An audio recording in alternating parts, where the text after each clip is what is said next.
ക്യാറ്റ്ലിസ് skill ഒരുക്കുന്ന തൊഴിലുറപ്പ് പദ്ധതി 6 മാസ പഠനം, മികച്ച ജോലി. അത്യന്തം ദൗർഭാഗ്യകരമായിട്ടുള്ള ഒരു സംഭവമാണ് ഉണ്ടായിരിക്കുന്നത്. ഇത് ഇങ്ങനൊരു വിഷയം ഇയർ ബാക്കുമായി ബന്ധപ്പെട്ടുകൊണ്ട് സംസ്ഥാന തലത്തിൽ ഉയർന്നു വന്നപ്പോൾ ആ ഒരു തീരുമാനമുണ്ടായിരുന്നത് 2024 കഴിഞ്ഞ ഗവൺമെൻറ്റിൻ്റെ കാലത്ത് അന്നത്തെ ബോർഡ് ഓഫ് സ്റ്റഡീസ് കൈക്കൊണ്ട ഒരു തീരുമാനമായിരുന്നു ഇയർ ബാക്ക് എന്നുള്ളൊരു സിസ്റ്റം. അപ്പോൾ അതുപ്രകാരം 5ാം സെമസ്റ്ററിൽ വിദ്യാർത്ഥി ആവശ്യമായിട്ടുള്ള ക്രെഡിറ്റ് കരസ്ഥമാക്കിയിട്ടില്ലെങ്കിൽ 5ാം സെമസ്റ്ററിൽ ഇയർ ബാക്ക് ആകും എന്നുള്ളൊരു തീരുമാനം. അപ്പോൾ 24 തീരുമാനം പ്രകാരം 5ാം സെമസ്റ്റർ എന്ന് പറയുന്നത് അത് നടപ്പിലാകുന്നത് 26 അത് പ്രകാരമാണ് ഈ വർഷം മുതൽ 5ാം സെമസ്റ്ററിലേക്ക് വരുന്ന വിദ്യാർത്ഥികൾക്ക് ഇയർ ബാക്ക് എന്നൊരു സംവിധാനം വന്നത്. അപ്പോൾ സ്വാഭാവികമായും ഈ ഗവൺമെൻറ് അധികാരത്തിൽ വന്നതിന് ശേഷം അങ്ങനെ ഒരു വിഷയം നമ്മുടെ ശ്രദ്ധയിൽ വരികയും അപ്പോൾ കഴിഞ്ഞ ഒരു ബോർഡ് കൈക്കൊണ്ട തീരുമാനം എന്ന നിലയിൽ ആ തീരുമാനം മാറ്റാനായിട്ട് സ്വാഭാവികമായും ബോർഡിന് മാത്രമാണ് അധികാരം ഉണ്ടാവുക. ഗവൺമെൻറ് വന്നു, ഗവൺമെൻറ് ബോർഡ് ഓഫ് സ്റ്റഡീസ് അല്ലെങ്കിൽ ബോർഡ് ഓഫ് ഗവർണേഴ്സ് റീകോൺസ്റ്റിറ്റ്യൂട്ട് ചെയ്തതിന് ശേഷം അവിടെ സിൻഡിക്കേറ്റ് യോഗം ചേർന്ന് ആദ്യത്തെ സിൻഡിക്കേറ്റ് യോഗത്തിൽ തന്നെ KTUവിലെ ഇയർ ബാക്ക് സിസ്റ്റം തൽക്കാലത്തേക്ക് ഈ വർഷത്തേക്ക് അതിന് ഒരു മാറ്റിവെക്കുവാനായിട്ട് അല്ലെങ്കിൽ ഈ വർഷം അത് ഒഴിവാക്കാനായിട്ടുള്ളൊരു തീരുമാനം KTU കൈക്കൊണ്ടിരുന്നു. അതുപ്രകാരം അത് മറ്റ് KTUവിന് കീഴിലുള്ള കോളേജുകളൊക്കെ ആ സിസ്റ്റം സ്വാഭാവിക നിലയിൽ അത് ഫോളോ ചെയ്യേണ്ടതാണ്. പക്ഷേ ഒരു ഓട്ടോണമസ് കോളേജ് എന്ന നിലയിൽ അവർക്ക് അവരുടെ അക്കാഡമിക് കൗൺസിലിന് ഓട്ടോണമസ് കോളേജുകൾക്കുള്ള അധികാരം വിനിയോഗിച്ചുകൊണ്ടാണ് കോതമംഗലം കോളേജ് ആ ഇയർ ബാക്ക് സിസ്റ്റം പിൻവലിക്കുവാൻ തയ്യാറാവാതെ നിന്നിട്ടുള്ളത്. ഇത് കഴിഞ്ഞ ദിവസങ്ങളുണ്ടായ സംഭവമാണ്. അപ്പോൾ തീർച്ചയായിട്ടും വിദ്യാർത്ഥികൾ, അവിടുത്തെ കോളേജിലെ വിദ്യാർത്ഥികൾ എന്നെ ബന്ധപ്പെട്ടിരുന്നു, ഞാൻ കോളേജുമായിട്ട് ബന്ധപ്പെട്ടിരുന്നു. ഇങ്ങനൊരു സിസ്റ്റം അത് പുനഃപരിശോധിക്കണമെന്ന് ആവശ്യപ്പെട്ടിരുന്നു. യൂണിവേഴ്സിറ്റി ഉൾപ്പെടെ അത് പുനഃപരിശോധിക്കുന്ന സാഹചര്യം അല്ലെങ്കിൽ യൂണിവേഴ്സിറ്റി അത് പിൻവലിക്കുന്ന സാഹചര്യത്തെക്കുറിച്ചൊക്കെ നമുക്കെല്ലാവർക്കും അറിവുള്ളതാണ്. അപ്പോൾ കോളേജ് അത് പിൻവലിക്കുവാനായിട്ട് തയ്യാറായിട്ടില്ല. എന്തായാലും ഒരു വിദ്യാർത്ഥി ഇത്തരത്തിൽ ഒരു സൂയിസൈഡ് ചെയ്തു എന്ന് പറയുന്നത് അത്യന്തം ദൗർഭാഗ്യകരമായിട്ടുള്ളൊരു കാര്യമാണ്. ഇത് സംബന്ധിച്ച് കൃത്യമായ അന്വേഷണം ഉണ്ടാവും. പോലീസ് നിലവിൽ ഞാൻ ജില്ലാ പോലീസ് മേധാവിയുമൊക്കെയായി ബന്ധപ്പെട്ടിട്ടുണ്ട്. പോലീസ് ഇതിനോടകം തന്നെ കേസെടുത്തിട്ടുണ്ട്. ഈ മരണപ്പെട്ട വിദ്യാർത്ഥിയുടെ കുടുംബാംഗങ്ങൾ ഇന്ന് എത്തിച്ചേരുന്നതാണ്. അവരുടെ സാന്നിധ്യത്തിൽ തന്നെ ഇൻക്വസ്റ്റ് നടപടികൾ പൂർത്തീകരിച്ച് അതുപോലെ തന്നെ പോസ്റ്റ്മോർട്ടമൊക്കെ പൂർത്തീകരിച്ച് പോലീസ് ഈ കേസ് കൃത്യമായിട്ട് പോലീസിൻ്റെ ഭാഗത്തുനിന്നുള്ള അന്വേഷണം ഉണ്ടാവും. ഡിപ്പാർട്ട്മെൻറ്റ് തലത്തിൽ ഞാൻ യൂണിവേഴ്സിറ്റിയുമായി ബന്ധപ്പെട്ടുകൊണ്ട് യൂണിവേഴ്സിറ്റിയും ഇതിനെ സംബന്ധിച്ചിട്ടുള്ള അന്വേഷണങ്ങൾ നടത്തുവാനായിട്ട് കൃത്യമായിട്ട് ആവശ്യപ്പെടുന്നതാണ്. ഈ ക്രെഡിറ്റ് സിസ്റ്റം പ്രകാരം വിദ്യാർത്ഥി പുറത്തായി കഴിഞ്ഞാൽ അത് കോളേജിൽ നിന്ന് തന്നെ അതുപോലെ തന്നെ ഹോസ്റ്റലിൽ നിന്ന് പുറത്താക്കുന്നു, അങ്ങനെയുള്ള ചില കാര്യങ്ങളൊക്കെ എടുക്കുന്നു എന്നുള്ളതാണ് നേരത്തെയുള്ള പുറത്തുപോയ വിദ്യാർത്ഥികളൊക്കെ പറയുന്നത്. അതെ, അത് തന്നെയാണ് ഇപ്പോൾ ഇവിടെ സംഭവിച്ചതും. ഈ വിദ്യാർത്ഥിയുടെ കാര്യത്തിലും ഇവർക്ക് ഇയർ ബാക്കായി എന്നുള്ള ഒരു കാരണത്താൽ ഹോസ്റ്റലിൽ നിന്നും പുറത്താവുന്നു.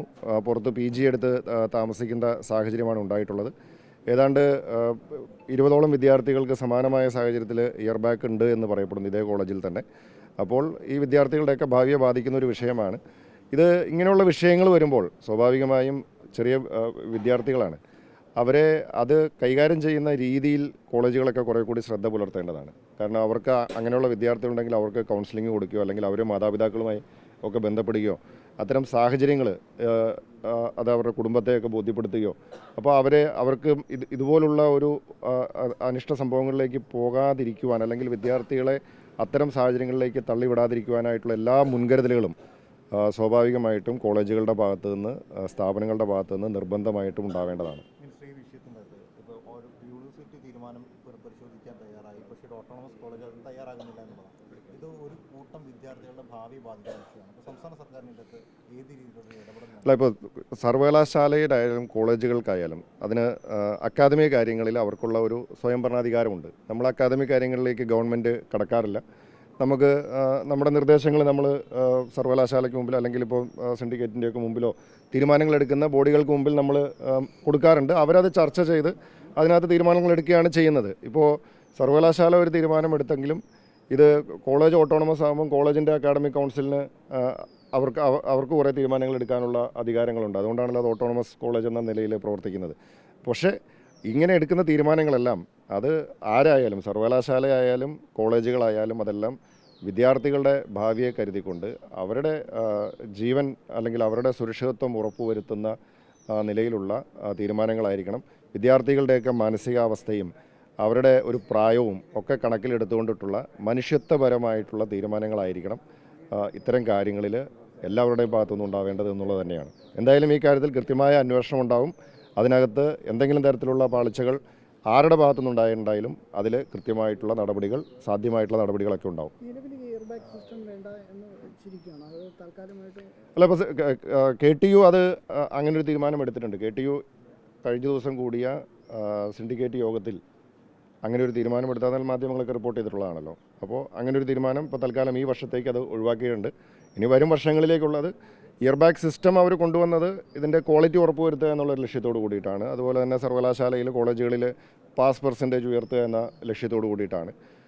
കാരണം നമ്മുടെ നിലവിലുള്ള KTUവിലെ ഒരു പാസ് പെർസെൻറ്റേജ് എന്ന് പറയുന്നത് കേവലം 60% താഴെ, 60%-അടുത്താണ്.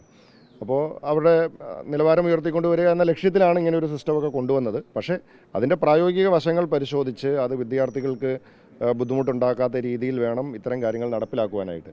ഇപ്പോൾ ഞങ്ങൾ ഈ ഗവൺമെൻറ് 2024 എടുത്തൊരു തീരുമാനമാണ്.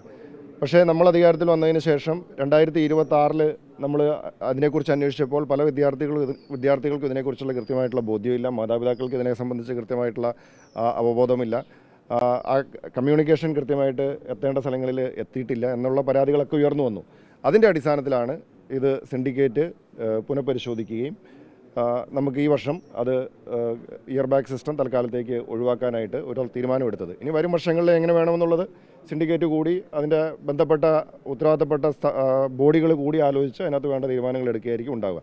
എന്തായാലും ഈ വർഷം ഇങ്ങനൊരു സാഹചര്യം ഉയർന്നു വന്ന് വിദ്യാർത്ഥികളുടെ ഭാഗത്തുനിന്ന് അവർക്ക് ഇതിനെ സംബന്ധിച്ച് കൃത്യമായ ബോധ്യം, അറിവുണ്ടായിരുന്നില്ല എന്നുള്ളതായിരുന്നു പ്രധാനമായും വിദ്യാർത്ഥികൾ ഉന്നയിച്ചിരുന്ന ഒരു പ്രശ്നം. അപ്പോൾ അതെല്ലാം പരിഗണിച്ചുകൊണ്ടാണ് സർവകലാശാല ഈ വർഷം അത് ഒഴിവാക്കി കൊടുക്കാനായിട്ടുള്ളൊരു തീരുമാനം ഉണ്ടായത്. പക്ഷേ ആ തീരുമാനത്തിന് അനുബന്ധമായി ഒരു ഓട്ടോണമസ് കോളേജ് എന്ന നിലയിൽ MA കോളേജിൽ ആ തീരുമാനം ഉണ്ടായില്ല എന്നുള്ളതാണ് ഇവിടെ നമുക്ക് കാണാൻ കഴിയുന്നത്. നമുക്കിപ്പോൾ ഇതിലേക്ക് പോകണോ? ഇപ്പോൾ ഈ ഒരു വിഷയത്തിൽ നിൽക്കുകയല്ലോ, ഞാനത് പറഞ്ഞോളാം. കുഴപ്പമില്ല. ഇതിനിടയ്ക്ക് വേറെ നമ്മൾ വിഷയങ്ങൾ ഞാൻ പറഞ്ഞല്ലോ, സർക്കാർ നമ്മൾ പോലീസിൻ്റെ ഭാഗത്തു നിന്ന് ചെയ്യാനുള്ള കേസ് എടുത്ത് അത് അന്വേഷിച്ച് കൃത്യമായ അന്വേഷണം മുന്നോട്ട് പോകും. യൂണിവേഴ്സിറ്റിയുമായി ബന്ധപ്പെട്ടുകൊണ്ട് നമുക്ക് യൂണിവേഴ്സിറ്റി തലത്തിലോ അല്ലെങ്കിൽ ഡിപ്പാർട്ട്മെൻറ്റ് തലത്തിലോ കൈക്കൊള്ളാവുന്ന എല്ലാ നടപടികളും ഒരു വിട്ടുവീഴ്ചയും കൂടാതെ ഗവൺമെൻറ് അക്കാര്യത്തിൽ കൈക്കൊള്ളും.